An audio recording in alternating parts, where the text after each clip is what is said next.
Assalamualaikum warahmatullahi wabarakatuh. Selamat datang kembali bersama saya Bahtiar Movie dalam channel 1000 Jalan. Pada video kali ini saya akan memberikan informasi terbaru seputar pelaksanaan SKB CPNS yang harus teman-teman ketahui agar nantinya tidak terjadi kesalahan-kesalahan saat pelaksanaan SKB CPNS berlangsung.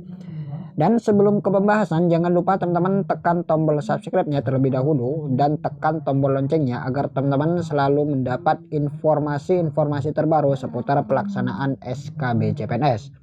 Baik, kita langsung saja ke pembahasan.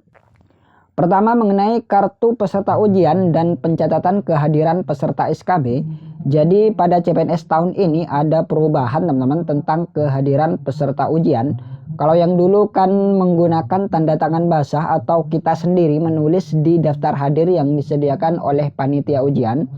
Dan pada tahun ini BKN menyediakan suatu sistem untuk registrasi menggunakan teknologi dengan melakukan scanning pada barcode yang ada pada kartu peserta ujian SKB. Jadi ketika teman-teman mencetak kartu ujian nanti, usahakan barcode harus terlihat jelas agar pada saat dilakukan scanning barcode tersebut bisa terbaca.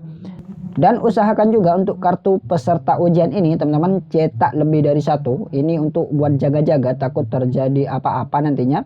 Dan kartu ujian SKB ini usahakan langsung dipotong dari rumah serta ditandatangani juga, agar nanti pada saat di lokasi ujian teman-teman tidak perlu lagi repot-repot tanda tangan dan menggunting kartu ujian tersebut. Jadi tinggal diserahkan saja kepada panitia ujian. Jadi teman-teman langsung tanda tangani saja di sini dan teman-teman potong menjadi dua bagian. Kemudian ketentuan pakaian. Untuk pakaian ini kurang lebih sama teman-teman seperti pakaian yang dikenakan pada waktu ujian SKD kemarin, yaitu atasan warna putih polos, kemudian bawahan berwarna gelap atau hitam dan berbahan kain, kemudian menggunakan sepatu berwarna gelap atau hitam. Jadi teman-teman harap menggunakan pakaian dengan ketentuan tersebut. Dan yang membedakan dari ujian CAT sebelum-sebelumnya adalah kelengkapan tambahan yang harus teman-teman bawa nantinya. Kita tahu sendiri bahwa ujian SKB pada tahun ini dilakukan di tengah pandemi COVID-19 teman-teman. Jadi kelengkapan tambahan tersebut amat sangat dibutuhkan sebagai bentuk upaya pencegahan virus COVID-19. Jadi kelengkapan tambahan yang pertama yaitu adalah masker. Jadi masker ini hukumnya wajib teman-teman. Nanti apabila teman-teman tidak membawa masker ke lokasi ujian, maka bisa dipastikan teman-teman tidak akan bisa mengikuti ujian. Karena teman-teman tidak akan diberi izin untuk memasuki ruangan ujian. Kemudian kelengkapan yang kedua yaitu sarung tangan dan pelindung wajah. Jadi pelindung wajah dan sarung tangan ini sesuai dengan aturan atau ketentuan yang ditetapkan oleh masing-masing instansi. Jika diwajibkan maka teman-teman harus membawanya. Dan jika tidak diwajibkan pun, saya sarankan teman-teman tetap bawa pelindung wajah dan sarung tangan tersebut. Ini untuk menjaga diri sendiri teman-teman. Kita tahu sendiri bahwa peserta SKB ini berasal dari berbagai daerah dan komputer atau PC dan mouse yang digunakan pada saat ujian adalah komputer yang sama dari sesi 1, sesi 2, dan sesi 3, jadi saling bergantian. Jadi ketika kita memakai sarung tangan dan menggunakan mouse yang digunakan oleh peserta lain sebelumnya, kita sudah merasa aman teman-teman karena sudah memakai pelindung diri. Jadi kita lebih tenang dan lebih fokus dalam mengerjakan ujian SKB CPNS.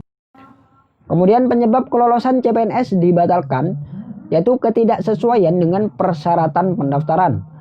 Dalam hal peserta seleksi di kemudian hari terbukti ditemukan dokumen yang diunggah tidak sesuai dengan persyaratan pada saat proses seleksi dan sudah dinyatakan lulus pada setiap tahapan seleksi, maka akan dibatalkan kelulusannya. Keputusan panitia bersifat objektif, transparan, dan akuntabel disertai dengan bukti dokumen sah yang diupload peserta melalui sscn.bkn.go.id dan aturan pendukung lainnya. Nah, jadi dokumen yang teman-teman unggah pada laman SSCN BKN, nanti dokumen tersebut akan dicek keasliannya teman-teman, yaitu dokumen yang asli akan dicek.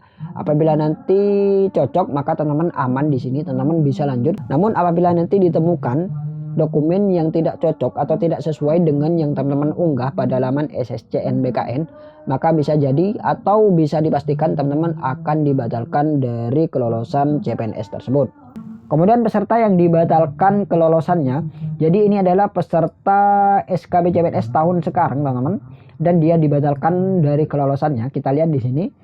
Jabatan Guru Rekayasa Perangkat Lunak dipersyaratkan dengan kualifikasi pendidikan S1 Rekayasa Perangkat Lunak atau S1 Pendidikan Teknik Elektronika atau S1 Pendidikan Teknik Elektro Arus Lemah atau D4 Rekayasa Perangkat Lunak sesuai dengan keputusan Menteri Pan-RB nomor 588 tahun 2019 tentang penetapan kebutuhan PNS.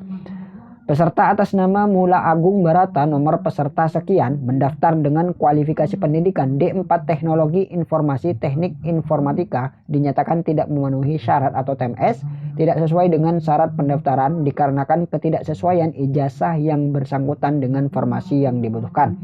Berdasarkan hal tersebut di atas, peserta yang namanya disebut di atas dibatalkan kelulusannya dan tidak berhak mengikuti tahapan seleksi berikutnya.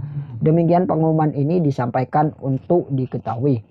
Jadi awalnya peserta ini lolos passing grade teman-teman dan berhak melaju ke tahap SKB. Namun sebelum melaksanakan ujian SKB ditemukan dokumen persyaratan yang tidak sesuai dengan yang dibutuhkan. Jadi dengan temuan tersebut pelamar ini dibatalkan kelolosannya dari seleksi CPNS 2019.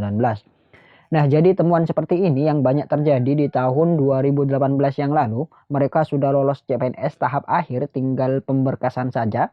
Tapi saat pemberkasan itulah ditemukan dokumen yang tidak sesuai.